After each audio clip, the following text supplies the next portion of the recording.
The first crisis that broke out in Kaduna State was said to have occurred in 1980 at Kasuwan Magani, Kajuru local government area of the state, following disagreements over farmlands between the indigenous Adara ethnic group and the Hausa Fulani. The state, but more specifically the southern Kaduna region, has become an epicenter of ethno-religious clashes, resulting in the destruction of hundreds of lives and properties worth billions of naira. Can we ever forget the 1987 riots of the College of Education Kafanchan, the Zango Kataf riots of 1992, the 2000-2001 Sharia riots, the 2002 Miss World riot, and the post-presidential election violence in 2011, among several others?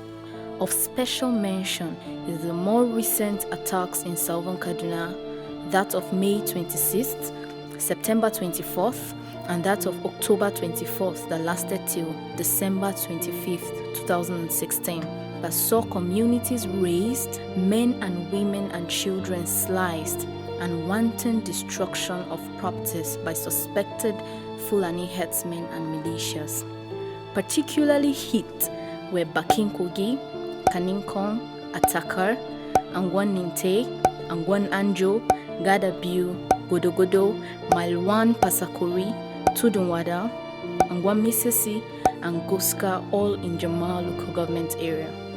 It was in the midst of all of this that an individual rose up, defiling both his financial and environmental limitations.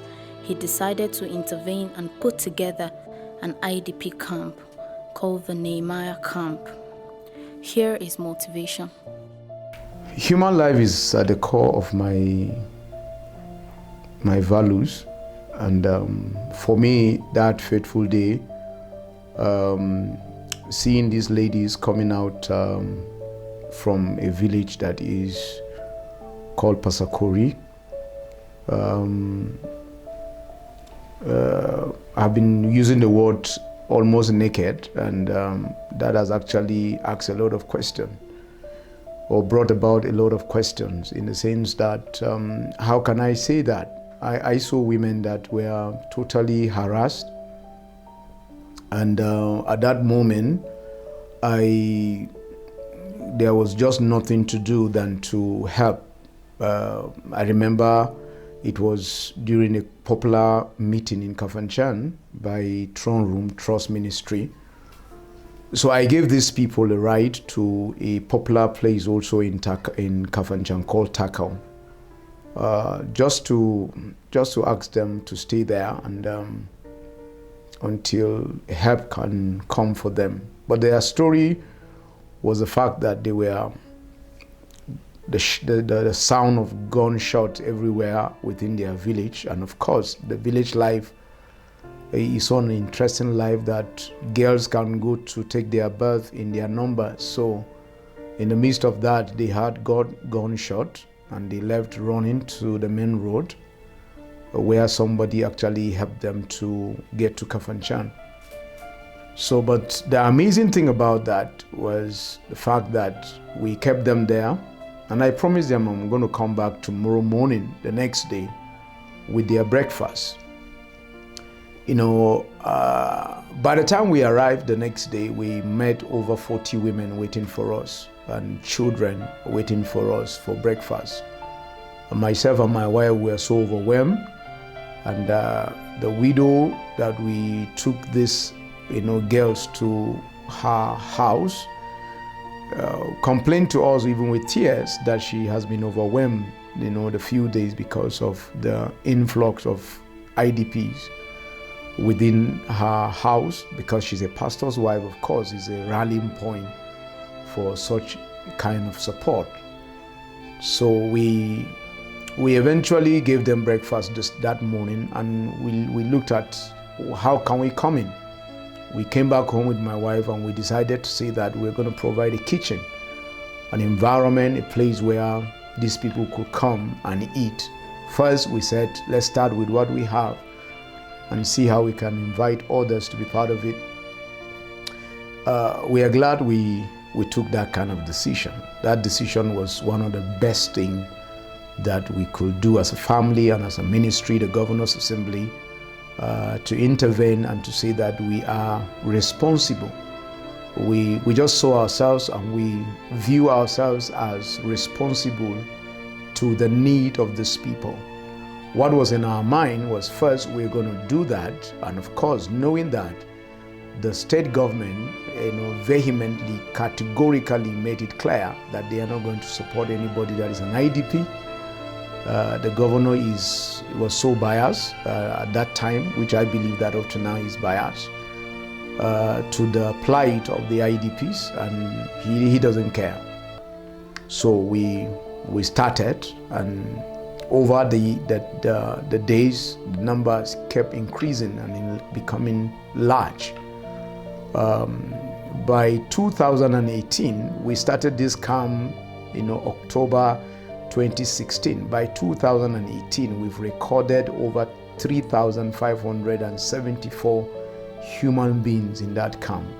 It started with myself, my family, and my church, which eventually turned out to become a nationwide response.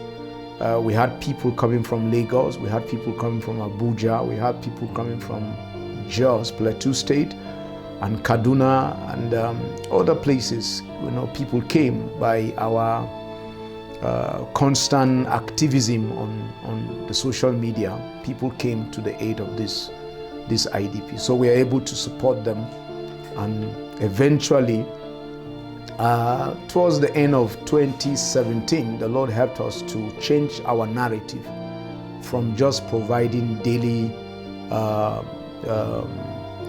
basic needs such as feeding and clothing to begin to go into more concrete looking into the issues. Now, what are the issues that we started looking at? We are looking at how can we help them reintegrate into their ancestral homes once again that was sacked and was razed.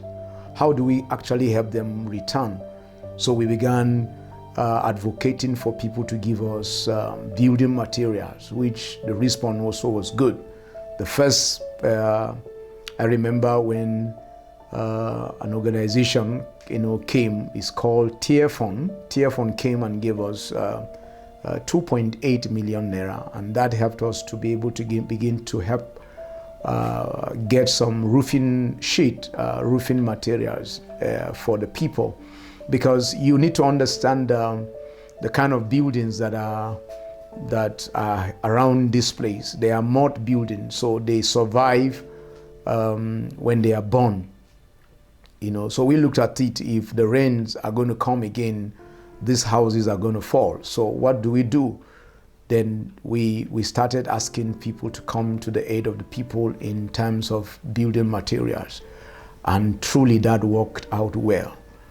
Now, I don't want to go so much into the things that others didn't do, or government, but it is good for us to say it for posterity, that we are able to go to see NEMA. We wrote to NEMA, we wrote to SEMA. But we discovered that every effort that we took to help the IDPs, the government were the ones frustrating. I mean, the government of Kaduna State, led by Nasru El-Rufai, who happens to be the governor at the time and who is still the governor of Kaduna State now, re-elected and still there. So we had that challenge with him of the narrative of the IDPs, which he never wanted. But NGOs came. They were purely in support of the IDPs. I had interview with Voice of America. I had the entourage of the British Parliament. They sent representative. We also had churches in Lagos, like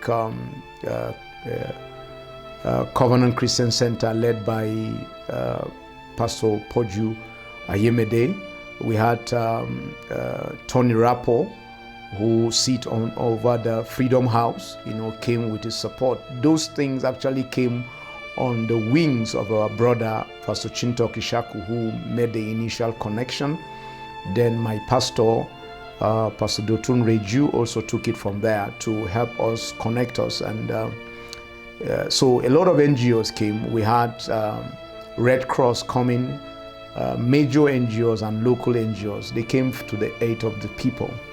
We're able to provide succor. We're able to provide basic needs, which today, if I look back, I can only say that happened under the grace of God, and it's something that I desire to do up to now.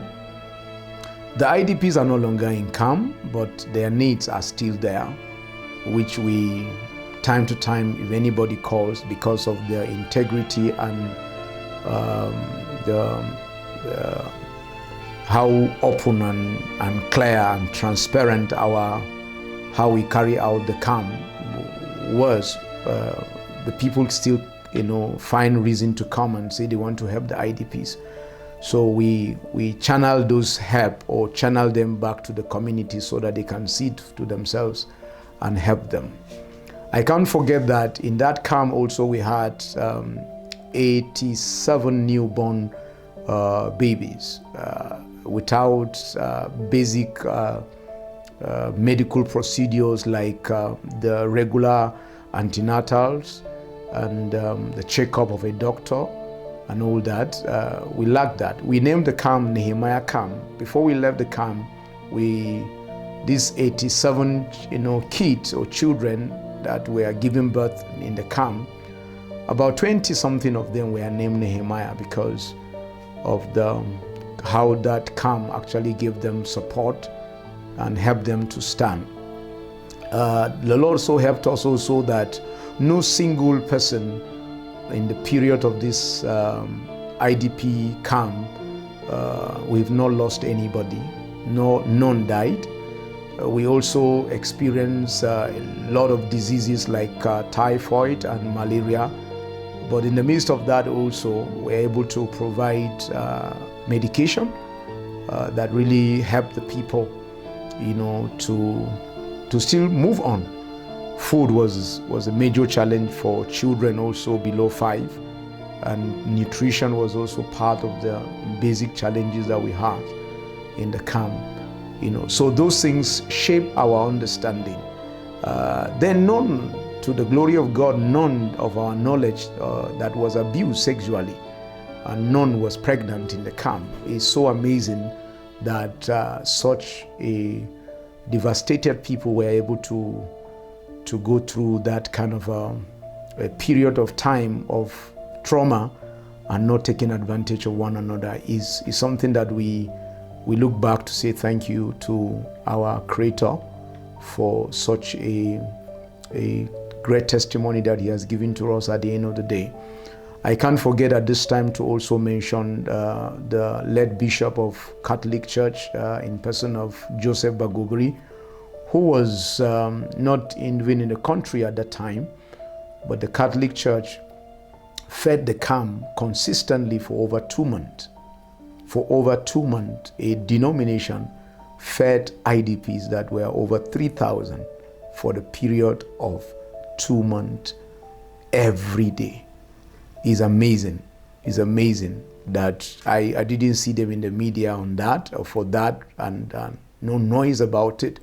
But the impact was so obvious that it's something that if I look back and I also say thank you for that. I can't forget also the rigorous aspect of the volunteers that have done great work from the Governor's Assembly and friends, and some people relocated just to find ways to help. It's so amazing. Ina zaune nan a matsayi dakaci na Anguwa Misisi, that is Amere North gabaki daya. Ina so in faɗa abin da ya faru da mutane na ran 27 ga watan 10, 2016. Muna zaune tare da Fulani, babu wani damuwa ba, amma a cikin watan 10 din ne na 2016 shine abubuwa sun fara faruwa a nan garin, wanda an kashe wasu police ne a can hanya Kagoro. so da aka kashe police a wurin, Fulani suka kashe su, sun doke bindigogi na police din. Da an ji sai ana tunanin cewa barayi ne, so daga can ana gangarawa muna jin harbe-harbe har bayan gonaki mu nan, sai matasa mu suka tashi suka duba me yake faruwa. To masomi wannan abin kenan. So da sun bi ana duba me yake faruwa, sai Fulani sun fara kawo hari, suna kawo hare-hare a nan, sai da ya kai ran 27 muna zaune nan misali karfe 3 na yamma, sai muka ji bindigogi kawai an kewaye gari na da bindigogi, an yi kone-kone, an kashe mutane a ranar. Wanda aka kashe, an kashe mutane 11 har da shi dakaici na garin, domin a ranar shi dakaici din yana na gida baya gani ba, suna na tare da wani baba ne, an harbe shi an kashe a cikin dakin shi a ranar. So wannan abin da ya faru, an kone gidaje da an kone ba kadan ba, kusa duka gari nan. Bayan sauran da aka bari da muka gudu domin da wani abu ya faru, kowa ya gudu domin nima hanyar sira. Mutane da aka sauran gidaje da aka bari, an zo an cicire zindin duka wannan gari. Mun gudu, kowa ya gudu, babu mafaka, babu inda kowa zai boye. Mun kai Kafancan, wayansu sun tafi Goska, wayansu sun tafi Amere da sauran wurare. Ba a jima ba, ran 24 kuma an sake an kawo hari a wannan Goskan, wanda mutane gari na sun gudu sun je. To wurin ne fa babu inda za a je. Ranar ne na waye ran 25 shi na waye na kira Pastor Gideon Mutum. Ni nan na gudu na je Maraba Kagoro. Daga Maraba Kagoro sai na je an ce ana kan a Takau. Shi ne nima na tashi na je wurin. Ba wuri ne mun zo na mutane da yawa suna zuwa suna kawo mana tamakai na abinci. Restaurant suka kawo mana wurare kamar su tabarma wanda za mu kwanta da su, barko da abinci. Ko da ya lokacin domin taimakon nan da suka yi mana, da ba haka ba da ba mu san yadda za mu yi mu sami kaimu ba. Wannan pastor din shine ya taimake mu, suna Gideon Mutum. Shi ne muna tare da shi, da zan manta ba, an dinga kira, ya dinga kokori yana kawo mana community daban-daban, waɗansu su zo su kawo mana ruguna, waɗansu kuma su kawo mana abinci. Akwai waɗansu wanda suna zuwa churches su zo su kawo mana abinci, a yi addu'a, ana mana koyarwa game da magana Allah. Lokacin da muka gudu har mun tafi Kafancan, mun je masu ka Takau. Mun shiga inda yake kira Nehemiah wuri da Pastor Gideon ya bude mana. So muna na wurin, kafin mu zo na zo da ciki, lokacin ciki na yana 7 months. Mun fara wahala kenan a wurin, yana guda 5 tare da mai gidana, mun 7 kenan. Ina ta fama da ciki na har ya kai ga haihuwa. Na gode Allah dai a lokacin sai mun samu wasu sun zo sun kawo mana kayan sawa, har da na jinjira ne Pastor Gideon ya zaba, sai ya baba mu masu wanda mu haihu. Mu wanda mu haihu mun kai 87 a wurin. Mun gode ma pastor shi ya taimake mu, ya karbe mu ya ajiye a kan. Yana kira waya, kira sai a gani mutane suna kan mana taimako, za su bar mu siya layi da yara, muna rike roba hannu ana sama mu abinci. Na yi kuka da na shi ba kadan ba da hawaye, yake abin da ban taba gani ba. Idan mu siya muna ta layi muna ci abinci a wuri, kamar ni haka ga gidana kenan, an kone gidana kurmus, na fita na gudu daga kama wani abu, na ce zan bari wani saboda shaida abin da na gudu da shi kenan, ba silifa ba da kwali. So this is our story, and the IDP camp. Somebody asked me, can we do it again? I said, I don't want to do it again because I don't want to find my people in that kind of a situation again. But the cause of human lives and the protection of human lives and helping people out of their trauma is something that we will want to do all the time. So that's our story.